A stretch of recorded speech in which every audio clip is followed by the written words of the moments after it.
Southwest Wanderer, where we explore nature, history, and culture along America's scenic and historic highways and byways. I'm Skip. As you drive up the coast of southwest Michigan, you pass through a lot of beach towns that dot the shore of Lake Michigan. All of these towns have, of course, a beach, and most have a downtown area filled with shops and eateries. These towns each have their own personal feel to them. We're going to take a look at 6 of the towns that we passed through in this past August. Connie, why don't you start out with New Buffalo, Michigan? Okay, so New Buffalo was our first stop.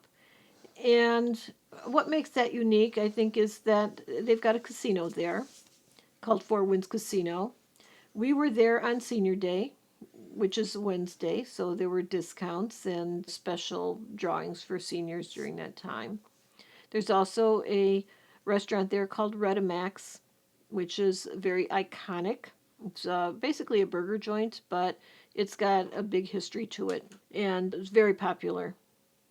You know what? In the downtown area has a lot of restaurants and shops, and they focus a lot on Southwest Lower Michigan's big attraction for a lot of folks, which is the wine industry. So you'll come across a lot of the wineries, and they have tours that begin there. Okay. Next town that we're going to talk about is St. Joseph. And what makes this town unique, I believe, is the carousel. It's called the Silver Beach Carousel. Originally, there was a Silver Beach amusement park. It closed in like 1971, I think. This is not the original carousel, but several of the horses that are on the carousel are replicas of that original carousel. There's also a lighthouse, and you'll see a lot of lighthouses in Michigan. There are like 129 of them. So we did walk out to that lighthouse. They do give tours on weekends in the summer. We were there during the week, so we didn't get to go into the lighthouse. Just as a side note, to access a lighthouse, it's on the northern shore of I guess it's a waterway canal that goes into St. Joe. Okay, next on our list was South Haven, big resort area. They have a lot of festivals. We were there during the Blueberry Festival. We didn't do a lot in the festival, but we did go to the pancake breakfast that they had, and they were some really, really, really good blueberry pancakes. And they topped me on making mine. I pride myself on my blueberry pancakes. Yeah, I have to say, your pancakes are delicious, but these were even better. So while we were there, we noticed the Michigan Maritime Museum. So we went into the museum and we ended up spending quite a bit of time there. What's neat is they have both indoor and outdoor exhibits. The indoor exhibits, a lot of them are very interactive. Some of them focus on kids, so kids would enjoy it as well. And your favorite thing at that museum was the boat. Well, yeah, because you go outside and there are more buildings outside. One that has a lot of old Coast Guard boats in it, but there are also boats that you can take a ride in. Some of them are replicas and some of them are vintage boats. One is the U.S. Coast Guard motor lifeboat, which was built in 1941. It actually started in a Disney movie. But yeah, my favorite was the Friends Goodwill. It's a replica of an 1810 topsail sloop. And one of the staff was out there and saw me looking at it, and she let us go on to it to take a look. But what's really neat is that you can actually ride on most of these boats. They offer rides. We didn't have time while we were there, but I would love to go back and ride on, especially that Friends Goodwill boat. So that was neat. Next town that we're going to talk about is Saugatuck. Very artsy. A lot of art galleries in the downtown area, antique shops, along with a lot of eateries and whatnot. And some boutique hotels. Yes. But your favorite was not in the town itself, but just north of there. Yes, the dune rides. Woohoo! Right, here we go.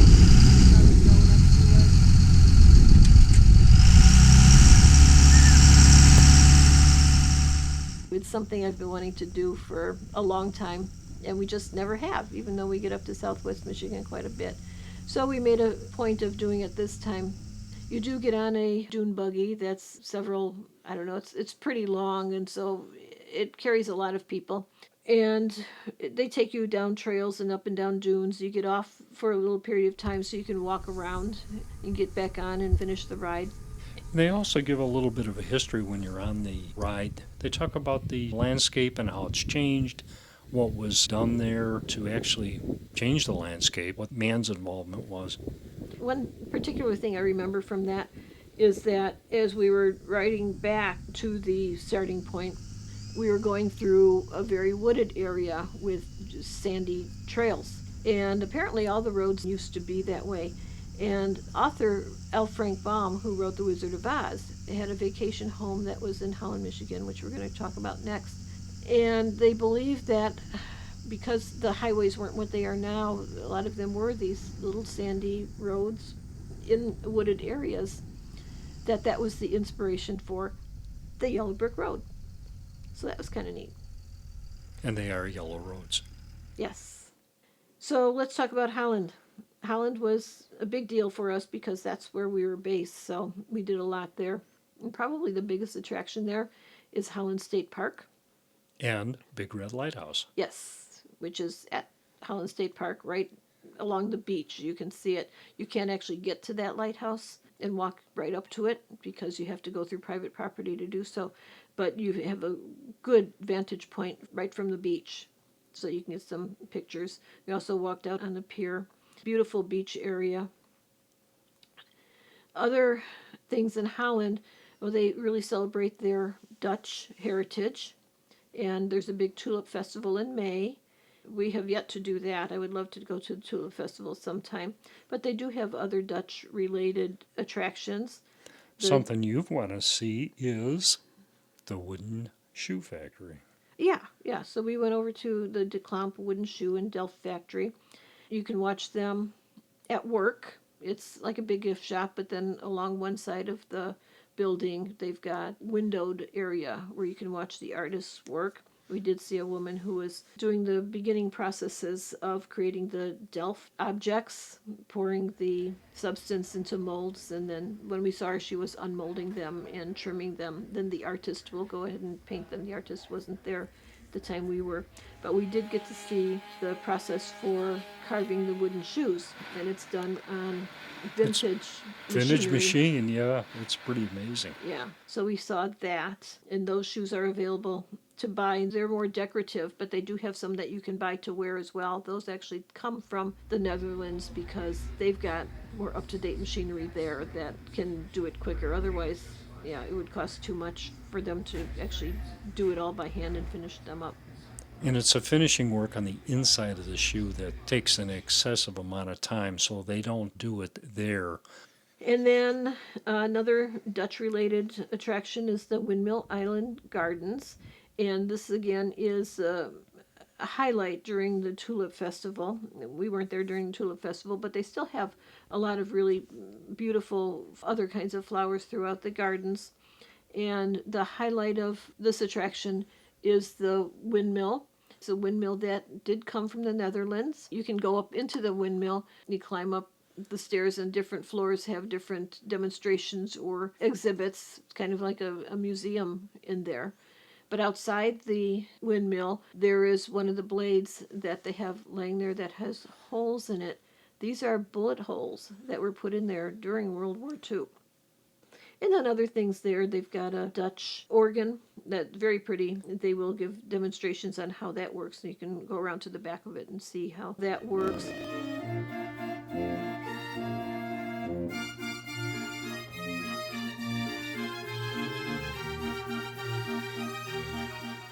There are shops there, a little carousel, children only. You were disappointed. I was very disappointed because I love carousels. There's also Nellis's Dutch Village, which we didn't go to this time, but we've been there a few times over the years. And the last time actually was several years ago. We had all of our grandkids with us, and they loved it. There's a lot for kids to do, but also for adults as well. Very interactive for the kids. Yes, they've got. They can make their own cookie. You can carry the water pails over your shoulders. And a petting zoo. There's a petting zoo. There are some rides, a Dutch swing, some pedal cars. There's a Ferris wheel, but there's also other demonstrations. There are Dutch dance performances. You can get weighed to see if you're a witch, because apparently witches have hollow bones. And you And- can bribe the person that weighs you to make sure that you weigh enough so you aren't accused of being a witch. Yeah, they have other demonstrations, cheese making, more Dutch Delft making, and wooden shoe carving as well. Next, we're going to talk about downtown Holland. Every time we've gone there, it seems like there's some activities going on. We were there with the sidewalk sale. Yeah, they actually block off streets. And there were some real good bargains there, too. There were. We tend to go into the food-related shops, candy shops, oil and vinegar, wine tasting, that kind of thing. So we had a good time. How about those unique sidewalks and streets heated in the wintertime, Connie? Oh, yeah. In the winter, downtown Holland's streets and sidewalks are heated. So snow melts, so you're not walking in slush, you're not walking in ice. So it makes it easy enough to get around the downtown area, even in the winter weather. And then one other thing I want to talk about in Holland, and there is even more than this, but I'm a Wizard of Oz fan, so I have to bring this one up. I had mentioned before that L. Frank Baum had a summer cottage, and apparently he wrote some of Wizard of Oz while he was there. But in Centennial Park, there's a giant book made of plants and flowers, and it's the Wizard of Oz book. And then right across the street at the public library are Wizard of Oz characters, statues. And these statues aren't what you would see in the movie. They are based on the original illustrations of the book. So a little bit more childish, I guess you'd say. All right, the last town we're going to talk about is Grand Haven and the Coast Guard Festival, the 100th anniversary of the Coast Guard Festival. Yeah, and they really did it up big. I don't know what the festival is like in other years, but we actually ran across it by accident. We were taking a ride and we drove up there. It was one evening, and it was huge. The whole downtown area had bands and carnival and all kinds of stuff. Then you start walking along the pier, and there was vendors along the pier, and just a very party atmosphere, I guess you'd say. Huge party atmosphere. Yeah. And that night, we could actually see the musical fountain show from the pier. Which is a highlight in Grand Haven every summer. Every evening they put on these shows. There's a fountain. You look across the water from the pier at this huge fountain, and it lights up, and it dances, and it plays to music. It doesn't start till 10 p.m. because It's too light Yeah. earlier. yeah, we're at the western edge of the Eastern time zone, so it gets dark really late. So they started at 10 o'clock. It runs about half an hour, and it's a huge deal. You see people, at least during this festival, staking out their spots with blankets early on, just so that Everybody's staking their point. spot out, yeah. Yes. We went back, I think it was on a Saturday, to take tours of the Coast Guard Well, water they had vessels. ships and water vessels, and it's just a wide array of watercraft that the Coast Guard has. And we toured, I think, 4 different. 4 U.S. Coast Guard ships and 1 Canadian Coast Guard ship, which was pretty amazing, all of them. Yeah, that was a lot of fun. All right. Well, that's as far as we went up. The coast continues up, and there are a whole lot more beach towns in southwest Michigan and even central west Michigan. Well, that's it for this podcast. I am Skip. I'm Connie, Safe travels. and happy travels.